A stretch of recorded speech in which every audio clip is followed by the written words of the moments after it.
уақыт өткізген сияқтысыздар негізі, кездесу жақсы болған сияқты, бірақ көңіл күйнеге жоқ Нұрай. Жоқ, бәрі жақсы негізі. Я бір аптада 2 рет кездескеніміз бар. Аянмен таныстым, білдім Аян жайлы, жақсы нәрселерді біліп қалдым. Өзім жайлы да айтқаным бар енді. Негізі, білмеймін, бірақ басында бәрі жақсы болып басылған негізі. Таныстық, жолықтық дегендей. Одан кейін, білмеймін, ұнамайтын сәттер енді көп болып кетті негізі арамыз. Білмеймін, эфирдағы қылықтары маған негізі Аянның маған сыйластығы жоқ адамның істерін жасап жүрген секілді болды. Енді білмеймін, енді барлықтарыңыз көріп жүрсіздер деп ойлаймын, оны қатысушылар да білетін секілді негізі. Білмеймін, маған Айданамен ондай таныстық тоқтағаннан кейін я түсінемін, мүмкін жақсы ара қатынаста қалған дұрыс шығар, бірақ бірге рекламаға түсу, немесе бірге осылай бір-бірінің артында отыру, осындай қылықтары, немесе маған ол нәрселердің бәрі менің тарапыма тікелей сыйластықтың жоғы ретінде негізі көз алдыма көрінді десем. Білмеймін, ол нәрселерді негізі Аянға айтқаным да болатын. Мен мысалы оларға сыйлық келіп жатты бірге. Сол уақыттарда мүмкін өздерінің қолдаушыларына рахметтерін айтып, сол жерді қойып тастаған дұрыс бет деген екеуі де мәз болып, білмеймін. Айдананың тарапынан андай тоқтау жоқ сияқты да. Сыйластықта көрген жоқпын екі жақтан да негізі. Қалайсың? Мынандай нәрсе да. Алдында қолдаушыларымыздан сыйлық келіп қалды, бәріміз білеміз, е? Сол кезде сыйлық келіп қалған кезде ол нәрсені Айдана кеп, мынаны түсіріп тастайықшы деді. Видео түсіріп жіберейік деді. Енді маған кеп видео түсіріп жіберейік деп тұрғаннан кейін мен сыйластығым түзу, сыйластық қалды ғой енді арада. Содан кейін мен жарайды, хорошо дедім да, түсіріп алайық. Түсіріп салдық, одан кейін бір реклама бар еді, одан бұрын келісіп қойған. Сол рекламаны түсіріп жібердік. Болды, басқа одан артық ештеңе көрген жоқпын. Оны маған Нұрай айтты, ол нәрселерді айтты. Мен Нұрайға жақсы жағынан түсіндіруге тырыстым. Жаңағыда аптасына 2 рет кездестік деп жатыр ғой, бір аптада. Я менің бір кішкене жұмыстарым көбейіп кеткен кездер болды. Сол кездерде көңіл бөле алмай қалдым. Бірақ одан кейін Нұрайдың өзіне барып, кешірім сұрап, көңіл бөле алмай қалдым деп көңілін аулаған кездерім болған еді негізі. Түсінемін, я эфирда болып жатқан нәрселерді мен барынша түсінуге тырысамын. Бірақ эфирда осылай Айданамен былай күліп, немесе билеп, сондай нәрселер жасап алады да, эфирдан шыға салысымен маған қалайсың Нұрай деген сияқты спокойно сөйлеп отыра береді да, ол нәрселер маған ұнамайды.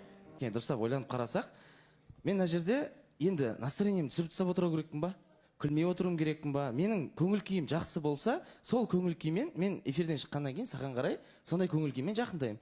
Дәл солай жазам. Қалың қалай, ұйқың қанды ма бүгін, не істеп жатсың деген сияқты. Біз алдында ғана бірінші рет келдің, Нұрай, дұрыс жағынан түсінші. Енді келдің, одан кейін біз енді танысып жатырмыз. Мен сенің қазір өйтіп қызғанып жатқан сияқтысың, сол дұрыс емес сияқты. Жоқ, осы жерден тоқтай салайық, мен қызғаныш емес бұл. Ешқандай да қызғаныш емес, мен сізге қызғаныш болатындай, мен сізге келіп сезіммен или немесе сізді бір жақсы көріп өліп сүйіп келген жоқпын. Просто сыйластық болды. Онда неге мен күліп жүруіме болмайды? Күліп, көңіл жақсы болып жүруіме болмайды? Жоқ. Аян, мүмкін мен түсінбей отқан сияқты. Жүруіңізге байланысты айтып жатқан жоқ. Нақты Айдана екеуіңіздің араларыңыздағы жылы көзқарастар. Осындай түсіріліп қалған момент болды. Ренжіп қалмасын деп түсірілген момент болды. Ол жай ғана жаңағы қолдаушыларға сыйластық ретінде түсірілген нәрсе болды деп айттым. Енді білмеймін, Нұрай кеше келе сап төрменікі, маған сыйластық қайда дегенне жол болсын деген кеп тұрды. Келгенің кеше ғана, таныстық енді ғана басталды. Білмеймін, қандай сыйластық маған деген, білмеймін, ана сәл-пәл кішкене түсу керек деп ойлаймын, кішкене құрметпен қарау керек деп ойлаймын. Бір Аян құрметсіздік танытатындай бір нәрсе көрсетіп жатқан жоқ. Керісінше кездесуге де барып, сыйлықты да беріп, енді стористарынан көріп жүрмін ғой, гүліңді де беріп деген сияқты. Бір андай ер адамды мына жерде түсіретінде еш нәрсе жасап отқан жоқ деп ойлаймын. Және де қолдаушылардан сыйлық келсе, оны құрмет ретінде қаншама адамдар соны бізді құрметтеп, сол жақтан беріп отырғаннан кейін, сол бір ауыз рахметімізді айту, ол біздің бір адамгершілік тарапынан бір әрекетіміз деп ойлаймын. Жоқ, мен түсінетін едім, сіздер сол жерде мысалы қойып тастасаңыздар болатын еді. Біз қазір таныстықта емеспіз, бізге бірге екеумізге сыйлық жібермей қойсаңыздар, бізді жеке қолдасаңыздар, біз қолдаушыларды сыйлаймыз деген сияқты. Айдана, енді білесіз ғой дегендей нәрсе ғой, ондай нәрсе. Жоқ, мен барым білемін, Нұрай.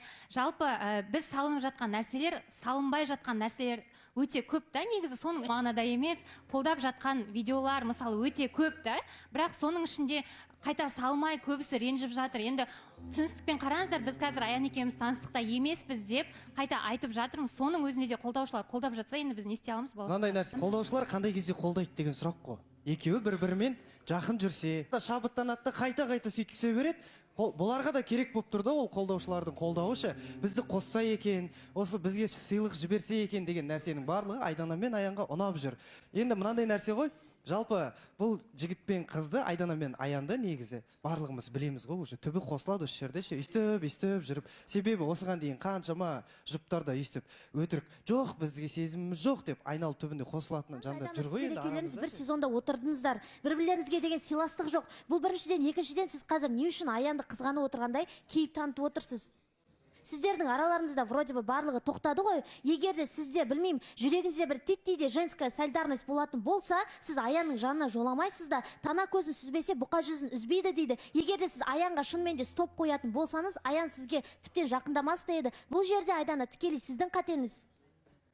Айдана, сіз қызғанып отырған сияқтысыз деп жатырсыз. Жоқ, келе сала маған қарай атылатын Нұрайдың өзі да, ол қалай маған какой привет такой ответ дейді ғой орыстарда, енді маған келе сала сондай бір Айдананы түсінбедім деген сияқты тонмен сөйлегеннен кейін менде де оған қарсы сондай сөздер шығады. Егер ол келіп мен туралы сөйлемесе, мен де үндемей отыратын едім мына жерде. Аянды түсінбеймін да, қатысушы болып келіп алды, бірақ Айданаға көңілін бөледі, тәттілерін алып келеді дейді. Хайп үшін ба, не үшін деп сен түсінбей жатырмын.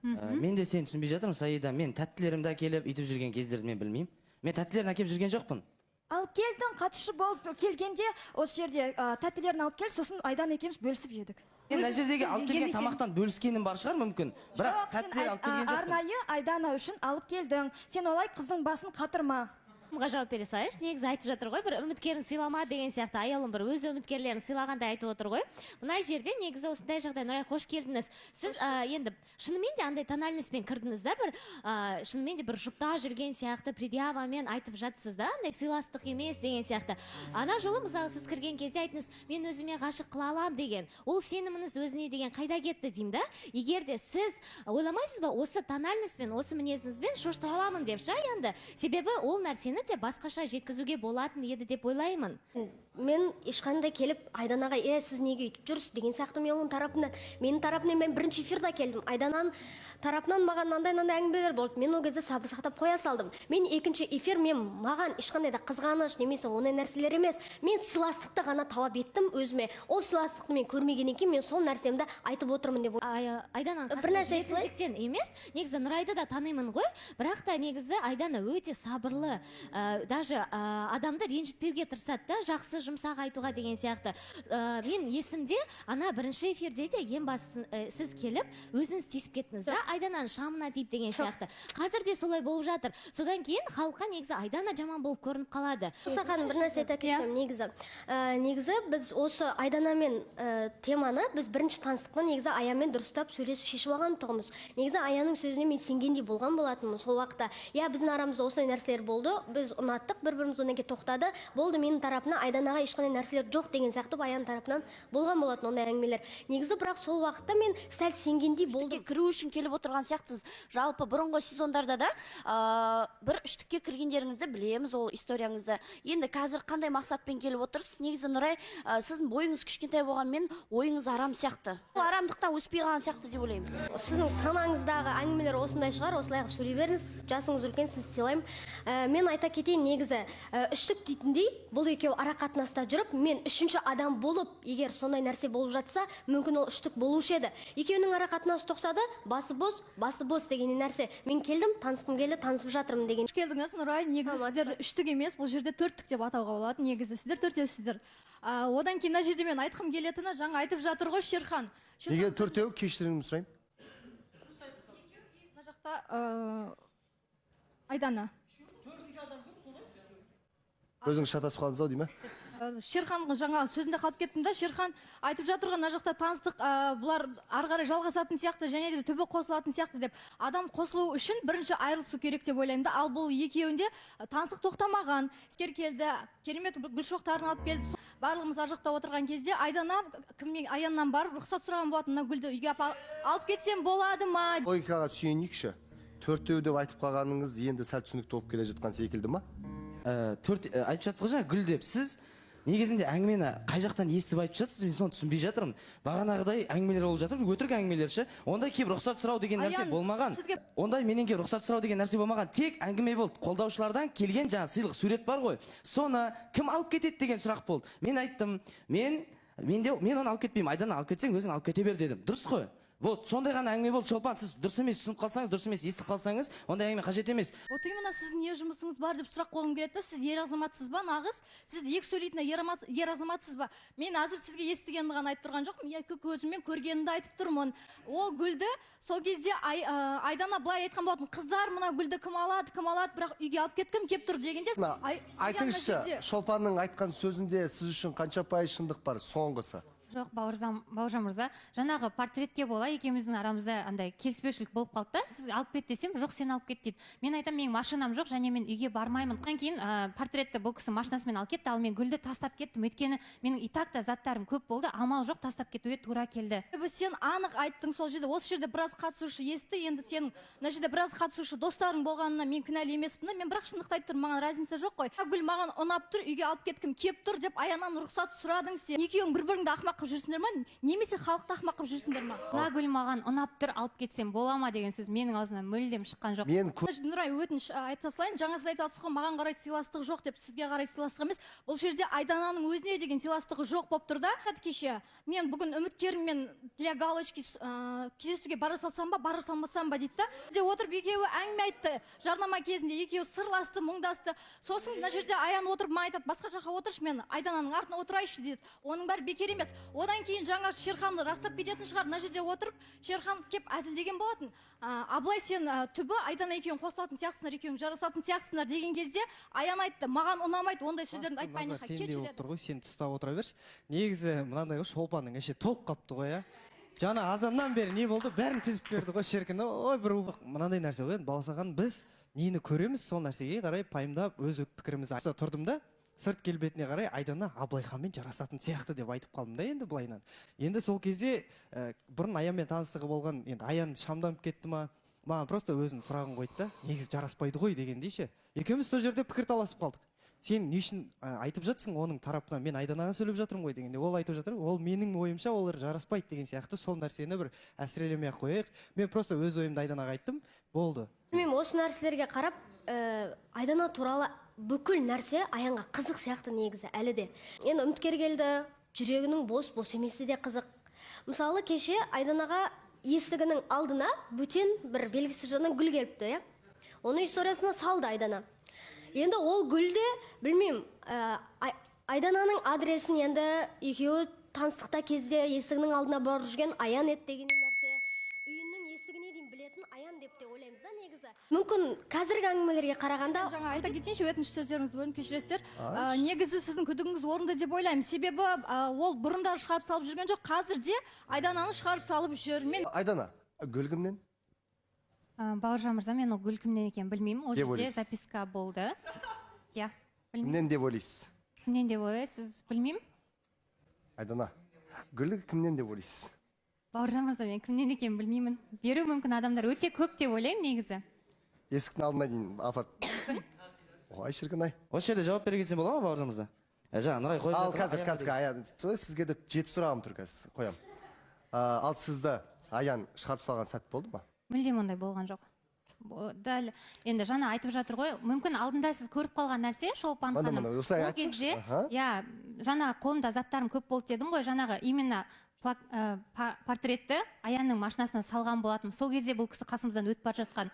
И біз одан кейін Ақерке бар қасымда, біз мүлдем басқа жаққа тамақ ішуге кеттік, қыздармен тамақ ішуге кеттік. Сол бір сәтті көріп қалу мүмкін деп тұрсыз. Иә, сол сәтті көріп қалды. Гүл Аяннан болуы мүмкін бе? Мүмкін деп ойлаймын. Маған қарай түсіп жатыр дейсің ғой. Біріншіден, ол гүлді маған кеше жіберді түндеші, жаңағыда Инстаграмнан жіберді. Көрдім, бірақ ол гүлдер менен болуы мүмкін емес. Неге? Мен ондай кішкене слабый жігіт емеспін. Мен істегім келе ма, мен ол нәрсені істеймін. Аламда көрсетемін де, міне деймін де істеймін. Өзімнің ішіндегі заттарды айтам, бар нәрселерді. Болды, жіберем. Аян, сіз Айдана бұл гүл кімнен болды деген кезде не деп жауап берді? Жазған кезде Инстаграмда. Сіз Айданаға бұл гүл... Жоқ, мен Айданаға жазған жоқпын. Жазбадыңыз ба? Жоқ, маған қолдаушылар жіберді жаңағыдай. Сіз жіберіп жатсыз ба деп. Мен барлықтарына айттым, жоқ, мен емес деп. Нұрай, Иә, бүгін таңертеңде негізі аянмен сөйлесіп жатқан кезде мен өзім бірінші аяннан сұрап алдым. Осындай болыпты, мүмкін осы сізден де шығар деген сияқты қылып. Аян сол жерде айтып қалғаны бар. Иә, сол нәрсе маған да қызық болып тұр деген сияқты қылып. Неге? Айданаға қатысты нәрсең бар, неге Аянға қызық болу керек? Мен не үшін сағандай сұрақты қойдым? Өйткені неге Айданаға келген нәрселерді маған қатыстыра береді деген сұрақпен ғана айттым саған мен. Гүлді жібермеген болсам, Нұрайжан, тыңдашы мені қара. Шындық ашылам десе қазақ ашылады Бұл жерде достар, пікір айтқан күдіктерің болған кезде бір-екі нәрсеге сүйеніп жеткізейік. Себебі бәлкім расымен де Аянның дым қатысы жоқ та, біз өзіміз күдікпен осыны ушықтырып отыруымыз да әбден мүмкін. Сіздер мықты мамандардың өзін біртүрлі қойып жүрсіз. Сүйеніп көрсем бола ма? Бір дерсеге сіз сүйенесіз, бірақ Бекзатқа уәде беріп қойын, Бекзатқа. Енді бар ғой, бағана Аян сен айтып аттың ғой, жігіттігімен уәде берейін, мен шығарып салған жоқпын деп атсың ғой. Жігіттігімен уәде бере алсың, мен Гүлде мен берген жоқпын деп. Жігіттігімен уәде берем, мен берген жоқпын. Сен берген жоқсың. Негізі бауыржан мен былай ойлаймын да, Айдана бұл жерде Айдананың қулығы сияқты негізі Аянды ұстап жүргенше. Кезінде Тұран сияқты алтын балықты ұстаған қызға мысалға, бір Аян сияқты майда шабақтар сөйлеуге кішкене көлігімен ары бері барып келуге үйреніп қалған сияқты Айданам. Не үшін майда шабақ деп тұрмын? Өйткені ана былай айта алмайды да ол. Жігітсің ғой сен. Кім Нұрай? Мен ондай емес. Полный мне қойып тастадым ұстап. Сен тек айтылып жатқан нәрселерге ақталып қана отырсың қазірше. Алдынан бері солай кетіп жатыр. Айдана бізден ештеңе шықпайды, ештеңе жоқ. Міне мен 100% айта аламын да. Айтатын жігітсің ғой сен. Сен сөзіңде нық тұратын жігітсің ғой негізі. Бірақ сен айта алмай жатсың ғой. Мен оны емес, майда шабақты қалтаңнан тауып аласың, дұрыстап тыңдап ал мені. Сырласу бөлмесіне отқан кезде арамызда мына жерде енді әңгіме болып кетті ғой. Сол кезде Нұрайдың өзіне бардым да мен айттым: "Нұрай, сен жаңағыдай әңгімелерге мән берме. Менің ойым таза. Ол Айданамен арамыздағы барлық нәрсе тоқтаған. Менің ойым тек қана сенде. Сен мені ұнатып келгенсің бе деген кезде, ұнатып келдің ғой енді деп сұраған кезде, ар жақтан Абылай келіп кетті. Шынымен ұнатып келдің ба деп Абылай сөйлесіп кетті. Оның айтшы сол жігіттік сөзін Нұрайдың көзінше емес, халықтың көзінше айтшы сен онда. Менің көзімше жарайды. Халықтың көзінше айтшы. Мен Айданамен бізде ештеңе жоқ арамызда, ештеңе шықпайды деп айта аласың ба? Айдана екеуміздің арамызда ештеңе жоқ, тоқтаған және шықпайды да. Естідің ғой? Естідің ғой Нұрай? Сен де естідің ғой Бекзат? Біз білмейді, просто мынандай ғой, үйтіп жігіттік сөзді ала бермеңдерші, өзіміздің қадірімізді өзіміз кетіріп аламыз. Былай ғой, реклама бойынша да неше түрлі енді жазады ғой, курьер деген сияқты. Мысалы, реклама бойынша біз үйдің адресін енді бірнеше жерлерге береміз. Мүмкін біреу жасырын түрде алып қалу мүмкін деген сияқты варианттарды қарастыруға болатын сияқты. Осы тұрғыда саған бір сұрақ енді. Бұрынғы арақатынасындағы адаммен соңғы рет қашан сөйлестің? Ол кісімен енді Тұран деп жатыр. Қыздар жігіттер. Ол кісімен енді осы жерге бір гүл келген кезде білесіздер ғой, бір өзінің өнімін жіберген болатын. Сол кезде де ол кісі мысалы үйдің адресін барлығын алған болатын. Өзі емес, қол астындағы адамдар деген сияқты. Бірақ почему-то ол өнімдерін осы студияға жіберді деген сияқты. Бірақ Осыхан Бауыржан мырза хатта мен жақында келемін деп емес, мен жанында боламын бұйырса деп жазып қойғанда ол жақта. Сторисін көрген мен де байқаған болатын. Именно сол записка жерін мен бұйырса, мен жақында жанында боламын, тұрамын деген сияқты сондай бір мағынада жазған, келемін деп жазбаған ол жақта. Жақында жаныңда. Скоро буду рядом деген. Ернарда бір. Иә, микрофон. Мынандай нәрсе ғой енді, ең алдымен ассалаумағалейкум, қалайсыздар, жақсысыздар ма, қайырлы күн енді. Енді микрофон жетіп отыр да. Нұрайға қош келдің дегім келеді енді. Бір микрофон алып қой, жарайды. Нұрайға қош келдің дегім келеді енді. Нұрайды білмеймін енді, осындай дүниеге сәл негізі мен қимаймын жалпы. Алдыңғы сезондарда кейде бір өзім сәл бір қамқорлық танытып, сөйтіп қарындасым деп айтып жүретін едім. Просто Нұрай андай нәрсе ғой, тәжірибе таяқ жөнмен келеді деп айтқым келеді да. Сен бұл дүниені негізі күйінгенсің. Бірақ енді қайтадан аузың үрлеп ішпей жатсың да, негізі. Сондықтан сәл бір аңысын аңдап, байысын баптап. Нұрай қарашы, Айдана таныстық тоқтады дейді. Аян тоқтады дейді. Үміткер күтіп отыр. Бұл үміткер күтіп отқан адамға кемегенде енді қайқа келеді. Енді үлкен история болғаннан кейін бір ұмытып қалады ау деген нәрсе енді. Бүйтіп қарасаңыздар, ол кішкене миға қонбайтын әңгіме сияқты деп қоямын. Адамға ұмыту үшін кім керек? Адам керек. Шамма тиіп кеткен бір дүние болды да. Не болды? Осы жақта отқан кезде бір бауырым деп бір нанды бөлісіп жеп жүрген досына бәлкім сырласып қалады екеуі. Бірақ енді бір жігітті көтеріп, бір жігітті төмен түсіріп, Тұран мықты азамат қой, сен майда шабақты не қылады деген Беканың бір сөзіне жөн болсын деген келеді да. Ол майда шабақ болатын болса, сен қандай шабақсың Бека? Тұран Айдана үшін алтын балық болды. Өйткені екеуі жұп болған адам. Екеуі жұп болды ғой, ал Аян екеуі таныстықта ғана болған адамда ше. Және де бағанағы кімнің Аянның жанында күнде бірге жүретін Ернар егер де екеуінің сезіміне күдік тудырып солай айтатын болса, басқалар не айтпайды деген ой келеді да. күнде жүреді ғой жанында. Соның өзі сенбей тұр екеуінің махаббатын тоқтағанына ше. Ал қалғандар не айтпайды деген ой келеді. Өйткені неге мен сенбей Ал тұрмын? сен неде жүресің ғой? Саған неге ондай ой келеді? Значит сен білесің екеуінің танысы тоқтамаған деген ой Жоқ, келеді. түбегейлі білесің деген нәрсе емес. Бір-екі рет сөйлесіп қалатын бар. Қалған күнде Аян мен қасымда емес. Мен өзім жұмыстарым бар, тірліктерім бар. Осы жақта күдік тудыратын дүниелер болып жатқаннан кейін, бағанағы сөйлесіп қалу, бір-біріне қарап қалу, сол дүниелер болғандықтан кейін мен сондай пайымдап отырамын әрине. Басқалары секілді. Сендер неғып сөйтіп қабылдайсыңдар? Бір Ернардың қол астында жұмыс істеп жүрген адаммын ба мен? Постоянно бір нәрсе болса, бір Ернардан сұрайсыңдар. Содан кейін тұра тұршы до конца, өтініш. Содан кейін Бекзат негізі дұрыс айтып отыр. Сөйлеген кезде, негізі бір нәрсеге теңеген кезде дұрыстап сөйле. Айжан сізге де қатысты. Бағана шамына тиіп кеп жатсыз ғой адамның. Абай айтады, абайлап сөйле сөзіңді, адамның көңілі гүл екен, өзіңе жеңіл болғанмен өзгеге ауыр зіл екен дейді да. Адамдардың көңіліне қарап, кішкене ойлап, адамдарды балыққа теңеп атсың ба, сен де солардың астында жүретін балыққа ұқсас болуың мүмкін. Мына жерінше. Бірақ та Аян қара, мен не үшін айттым? Өйткені сен сөзіңменсің сәл келмей жатыр бір жағынан. Және де Ернармен сен неге байланыстыра береміз біз? Өйткені сен жобаға келгеніңде Ернардың себепкерлігімен еді. Жоқ, өзім сұрадым. Айдана іште отқан қыз барсам қалай? Жақсы қыз ба негізінде деген сұрақ болды. Ол маған, иә, жақсы қыз ғой, негізінде тәрбиесі жақсы, тек отбасынан шыққан деп ойлаймын, деді, болды. Я, және де бірақ та мен күлкім келетіні, мен айтып жатырмын ғой, екеуі күнде бірге жүреді да, күнде бірге істейді, бірақ та махаббатын сен Ернар не өзгере білмейсің. Аянда болып жатқан, бағана айтып жатсың, сырласып қалады, мұңдасып қалады деп жатсың. Екеуің сырласпайтындарың. Егер де мен Аянмен сырласатын болсам, сенің сырласпайтыныңа кімге біл деген сияқты, сен күнде жанында жүрген адам. Сен сырласасың, значит білесің деген әңгіме келеді да. Мен өзімнің махаббатыммен әуре болып жүрген кезде біреудің махаббатын ойлап менде оған уақыт жоқ бек емес айтайыншы. Сөйлесіп қалам, хал жағдайын білем, бәрі дұрыс па? Анасының хал жағдайын сұрайын, болды. Олар не істеп жатыр, кіммен сөйлесіп жатыр? Главное, Нұрай келген кезде жазып қалған бар. Нұрай деген қыз келіпті ғой деген сияқты. Өйткені эфирде болған жоқпын мен. Одан бөлек кіммен қазір араласып жүр? Жалпы қалай болып жатыр ішкі ситуациясы, менде оған қазір уақыт болып жатқан жоқ бек. Аян, сенде Нұрай деген үміткерің бар. Біреудің үміткерді жындығымаңдар осы кезде. Айданаға да айттың, Аянға да айттың сол кезде сондай пікір. Енді неқта мен түсінбей жатырмын да, қыздар мен жігіттерді ше. Бір аламай жүрген өштерің бар ма, Аяндашы? Бір кене сияқты жабысып қалдыңдар ғой, басқа айтатын нәрселерің жоқ па? Шығарып салып жатсың дейді. Мен өзім негізі балшахан мүлдем көріп жүрген жоқпын. Осы Айдана мен Аянды бір байланыстырып жатқан дүниені, болмаса бір шығарып салып жатқанын, бір болмаса бір ухаживать етіп жатқанын ше. Сол себепті бір түймедей нәрсені бүйтіп көріп алып, мерде үлкен нәрсе қылып жабыстырып адамды тапить етудің қажеті жоқ олай. Негізі ше, негізі бәрі шынымен Аянды көміп, не қылып жатыр да. Аян сен бүйтші, енді қайтып жатқан кезде машинаның багажын бір ашып көр. Ішінде шолпан жатуы мүмкін. Негізі Аян ғашық болған адам Айданаға. Айдана Аянға ғашық болған адам да. Екеуінің арасындағы сезімдер бәрібір бірден өшіп қалмайды. Ол әңгімелер бола береді. Айдананы ұмыттыратын адам Нұрай деп ойламаймын мысалы мен. Нұрай сен өзің білесің да, осы жерде отқан адамсың. Екі, бұрын ғашық болған адамдар бір жерде отыратын болса, арасындағы сезімі өшудің орнына өрбейтін білесің да. Айтқан дұрыс. Сен бір басқан шоғыңды қайтадан басасың. Сенде де Әлшерге деген керемет махаббатың болды ғой бір кездері. Бірақ ол басқа біреудің жанында деген сияқты. Сондай әңгімелер болады да, сен просто Нұрай біліп тұрсың, саналы түрде істеп тұрсың да, басқа да жігіттер бар. Бірақ Аян мен Айдананың арасында махаббатын білдің, тоқтады. О, міне осы жерде көруім керек мен дедің да, сен кеп қала салдың, болды. Шолпан машинада жатуы мүмкін деген сияқты ше. Себебі енді мен сендер сияқты сүңгір болып сүңгір емеспін мен сендер сияқты. Мен сендер сияқты сүзе алмаймын, жүзе алмаймын деген сияқты ғой, сүңге алмаймын. Мен шындықты айтамын мына жерде. Сосын жаңа сөйлей кетейінші, бағандан бері сөйлей алмай кеттім ғой тіптен. Енді Аянды мен былай айтар едім, негізі нағыз манипулятор деп. Нұрайды да ұстап отыр, жаңа да айтқан сөзіне байқасақ болады. Жаным деп мысалы солай манипуляция жасап отыр да, и Айдананы да өзінің қармағына іліп алып манипуляциясын жасап отыр. Яғни екі қыз ұстап отыр. Одан кейін Аянның маған бір айтқан сөзі бар еді. Қандай? Айданамен таныстықты тоқтатқан кезде.